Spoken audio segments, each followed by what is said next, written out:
Hello Internet and welcome to this day in history for the 19th of October. Today I'm going to do things a little bit differently. Usually I take one event and talk about it. Today I'm actually going to take three, because if there was any day that was relevant within the Napoleonic Wars and in the life of Napoleon Bonaparte, it can be said to have been the 19th of October. Because what happened on the 19th of October? Well, several things happened. We can start in 1805, where Napoleon, through a mix of maneuver and trickery and the fog of war, managed to place the Austrian army of Field Marshal General Karl Mack in such a useless position that it basically surrendered at Ulm. This means that for the loss of less than 1,500 men, Napoleon removed almost 30,000 of his enemy troops and cleared the way to Vienna, the capital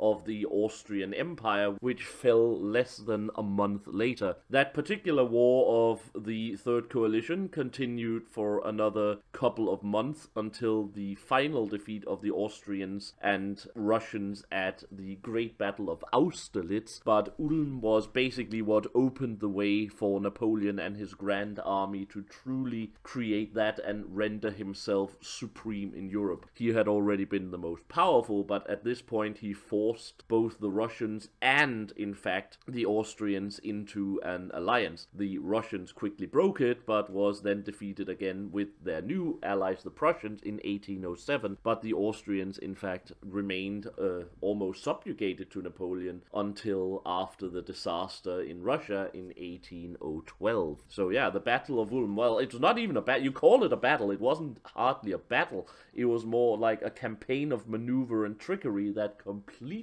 confounded his opponent so that he won without a battle. Sun Tzu would have been very, very proud, and that campaign is still taught in military schools today. 7 years later, however, things were a little bit different. The 19th of October, 1812, and Napoleon began his disastrous retreat from Moscow, having invaded Russia with his grand army of more than 600,000 men, an unprecedented army for that time and place, with forces from all over Europe, from Prussia, from all of his subjugated nations. He had hoped to finally crush the Russians, his last remaining continental enemies, so he could turn his complete attention to the British, destroy the army of Wellington in Spain, and possibly finally get that invasion going that would render him completely supreme in the Western world. Unfortunately, as we know, it didn't quite happen like that. The Russians used their scorched earth tactics that they usually had, tried to avoid pitched battles, even though he did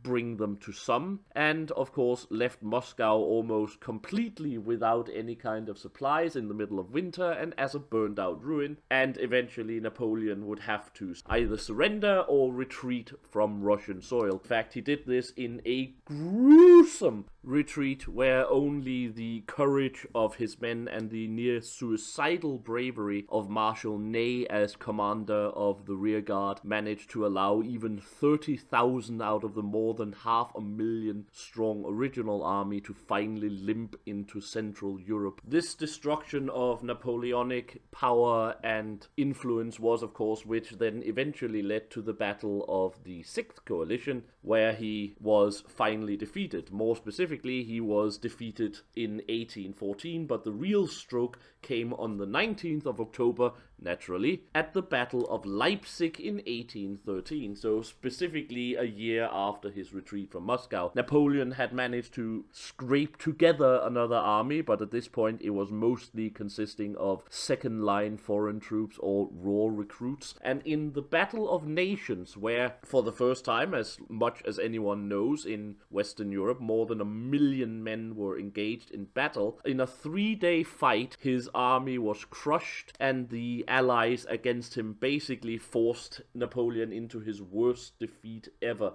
crushing his army, sending him fleeing back into France to try to scrape together one last defensive force. He did, to a certain degree, succeed in this and manage to give the Allies some kind of bloody nose, but at this point the ending of the war was a given thing, and the only thing that could give Napoleon some hope of perhaps staying in power was the fact that they would perhaps rather want him as some kind of stabilizer on France than anything else, apparently misunderstanding just how hated he was across Europe. Of course, he eventually had to resign in 1814, then return, then the Battle of Waterloo, and so on. But yeah, those were 3 days on the 19th of October that truly had influence on Napoleon's career. The Battle of Ulm, which led him to the height of his glory, the retreat from Moscow, which was to some degree the beginning of the end, and the Battle of Leipzig, that was in some degree his lowest point up until his retreat from Waterloo and his later exile on St.